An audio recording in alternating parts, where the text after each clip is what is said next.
Hi to everyone and welcome back to my channel. And for today's vlog, magluluto po muli tayo ng isa pang napakasarap na ulam. So I hope samahan niyo po ako guys. So ito po ang mga sangkap na ating gagamitin. So meron po ako ditong bell pepper, green and yellow pepper. Pero kalahati lamang po ang ating gagamitin. And meron din po ako ditong 4 na piraso ng bawang. And 1 medium size of onion and 1 carrot and 1 potato. So ayan lamang po ang sangkap na ating gagamitin, and sa ibang mga sangkap malalaman nyo po yan sa kalagitnaan ng ating pagluluto. Ayan po guys, so kung bago po kayo sa aking channel at hindi pa po nakasubscribe, you can click the subscribe button below, and also pakiclick ang bell button para ma-update or ma-notify po kayo sa aking susunod na video. Ayan guys, and gusto ko pong magpasalamat sa lahat-lahat ng mga nanonood ng aking video, lalong-lalo po sa lahat ng aking mga subscribers. Thank you so much po sa inyong lahat, and gusto ko lamang din pong magpasalamat sa Team Sueno family for always there to support our channels and our videos.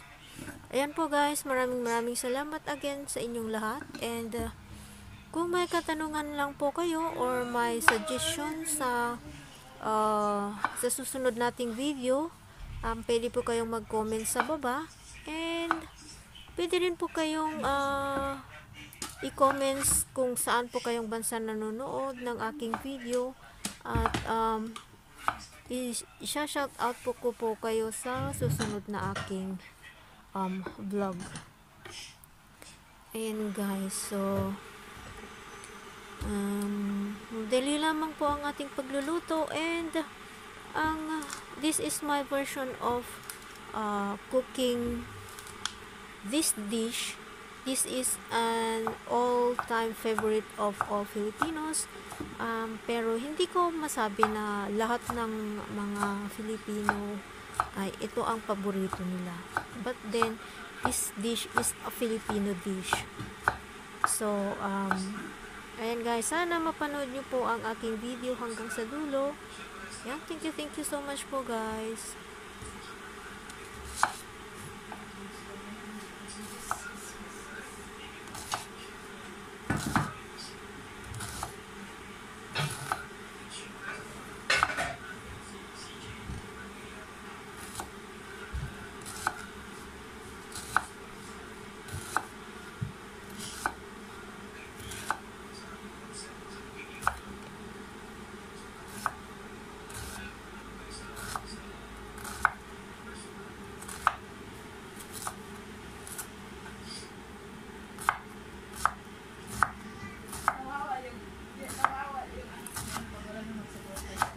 Sino?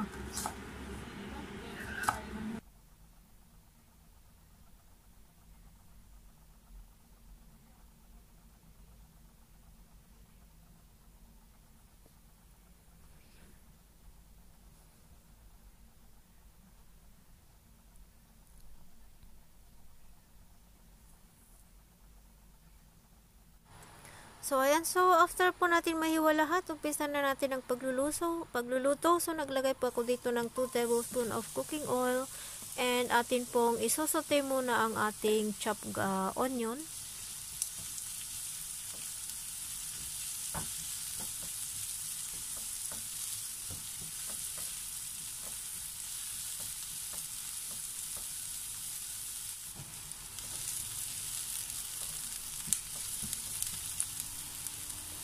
And ngayon, isusunod na natin na isote ang ating chopped garlic.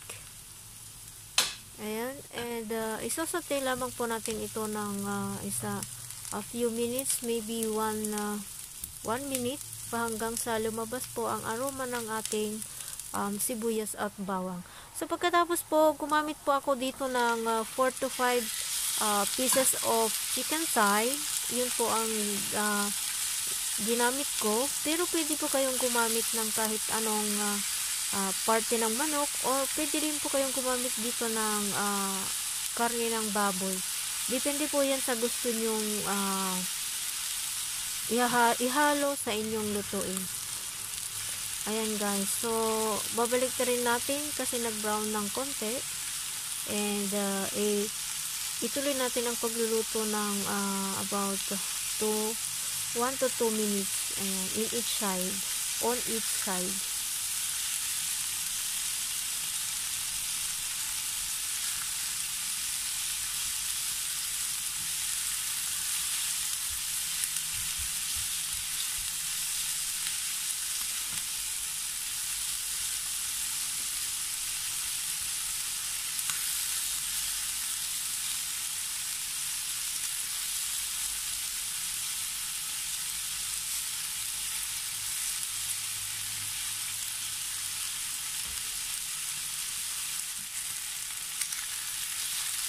Ayan, so pagkatapos ng 2 minutes, hahaluin po muli natin para hindi po didikit sa ating lutuan.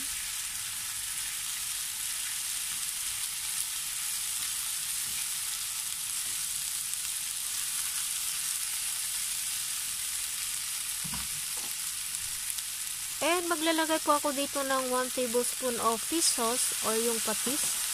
Or kung wala po kayo, pwede po kayong gumamit dito ng salt. And maglalagay din po ako dito ng konting paminta, pandagdag lasa po sa ating niluluto. Ayan, so pagkatapos haluin po muli natin.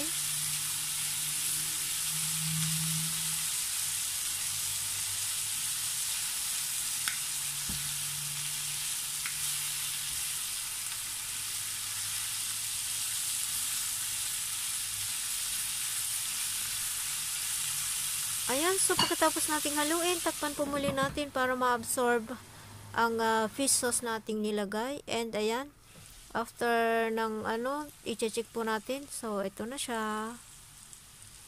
And then, hahaluin po muli natin ito.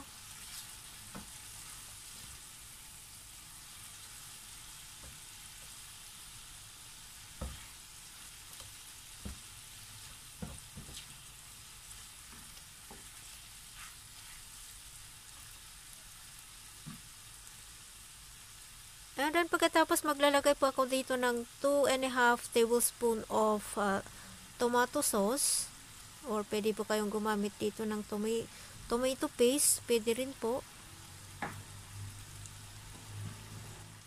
At pagkatapos maglalagay po ako dito ng 1 cup of chicken broth, or pwede po kayong gumamit dito ng tubig, plain water, kung wala po kayong chicken broth. And maglalagay din po ako dito ng 1 teaspoon of paprika powder. Ito po ay optional lamang po. Kung wala po kayong paprika powder, pwede rin po kayong wag maglagay. Depende po yan sa inyong gusto.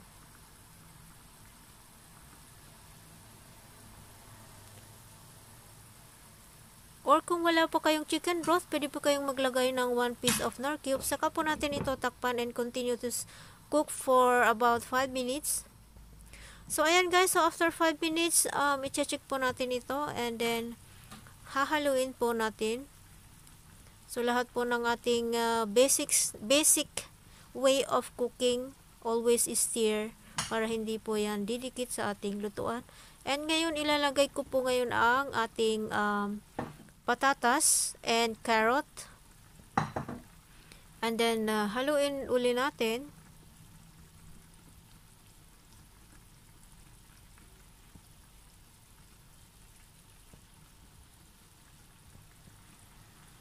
Saka natin ulit takpan ito, and then simmer it for about 3 minutes.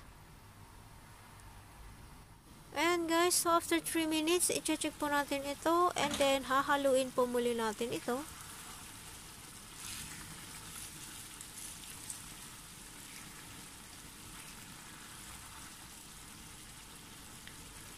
And last but not the least, ilalagay na natin ang ating bell pepper, green bell pepper. Ayan, saka po natin ito haluin para mag-combine po lahat ang ingredients ng ating niluluto. And then, after po natin itong mahalo, ayan, saka po muli natin ito tatakpan and continue to cook for another 1 minute para maluto po yung last na ating nilagay. So, ayan na guys, after 1 minute, i-check po natin. Ayan, ito na po ang ating recipe for today. Malambot na ang ating chicken and done na ang ating chicken afritada. Ito po yung version ko ng pagluluto ng chicken afritada. Ayan po guys. So, sana po nagustuhan niyo po ang ating vlog for today. And, kung nagustuhan niyo po ang aking video, kindly give me a thumbs up and also please do share our vlogs for today in your own social platform. Maraming salamat po sa inyo guys and ayan na guys, okay na ang ating chicken afritada and i-transfer po natin ngayon sa ating serving plate. So ayan guys, once again, I would like to say thank you so much all sa lahat-lahat ng mga nanood sa aking vlogs.